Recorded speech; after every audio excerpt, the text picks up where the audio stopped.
Are you looking for a place to be? I mean, obviously you're in a place right now. Place is one of the fundamental categories of existence, at least according to Aristotle. I mean, are you looking for a place to be in community, spiritually, intellectually, virtually? Are you looking for a place to be on the internet? Do you both love and hate the internet? Do you love to express yourself and exchange ideas with immediacy, and yet also feel anguished and estranged on socials and seasick in this media sea? Do you love to teach and learn information, and yet kind of feel like institutional education kills the spirit with the letter of accreditation and turns humanities into alienation? Do you grok what I'm saying? And would you be interested to hear more? Do you have a hard time fitting into your particular discipline, profession, category? Does the map of your career path look like it was drawn by a 6-year-old? Do you resemble Calvin, not the theologian, but Calvin the 6-year-old? Are your interests and actions and uses of your time not determined by what gets your post the most likes or earns you the most dime, but what actually preoccupies your ever-restless mind? Are you curious? And do you sometimes wonder if there's some sort of sustainable home or suitable description for someone with your particular mix of not fitting inness and curiosity and care?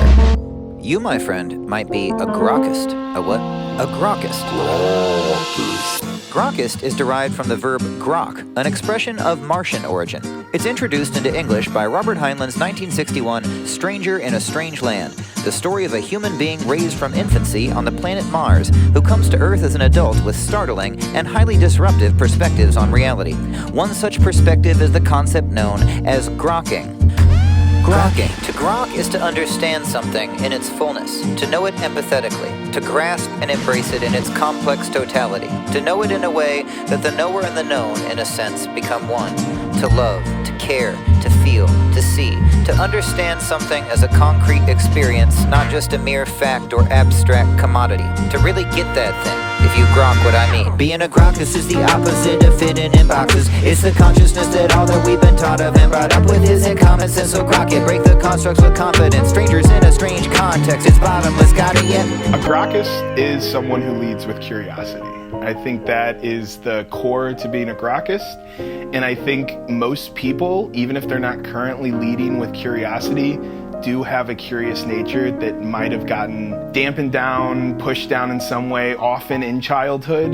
Grokkist enables me to identify with a state of being instead of a state of doing. The social problem that Grokkist is ostensibly solving is the oppressive need to identify with a specific career as a measure of one's value in one's community or in society at large.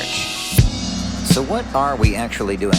What are the real living tentacles of this conceptual Groktopus? To put it frankly, it's an online community, an organic educational community network. We offer courses, symposia, and meetups on various topics and facilitate new members offering their own. If you have something, an idea, a project you care about, something you can't just cast into the virtual void, something that doesn't just belong to those in your field but belongs to your fellow humans in this relational world, Grokkist is a place where those ideas can find a context, a place for those projects to be shared and take form, a home for the intentionally digitally homeless, an educational collective and a virtual forum. It has nothing in particular to do with the AI chatbot that derives its name from the same Martian verb, except insofar as it or any intelligence does in fact actually grok, and insofar as anyone groks, we grok that they grok. There's so many attachments and so many philosophies and ways of being in communities that I want to be a part of.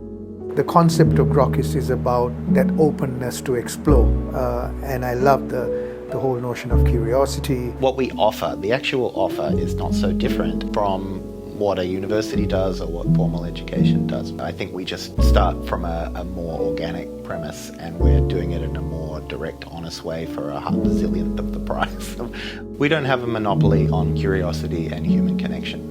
How can you build a place of belonging around the very notion that to be belonging, there's no right thing or wrong thing, not for this or for that, what's with me or against me? Community unshackled by the constructs of identity. We're a thing, but we're not trying to let being a thing be what the thing is. We're actually about the thing. Because if you care too much about being the one who cares, it can get in the way of caring about the ones for whom you care.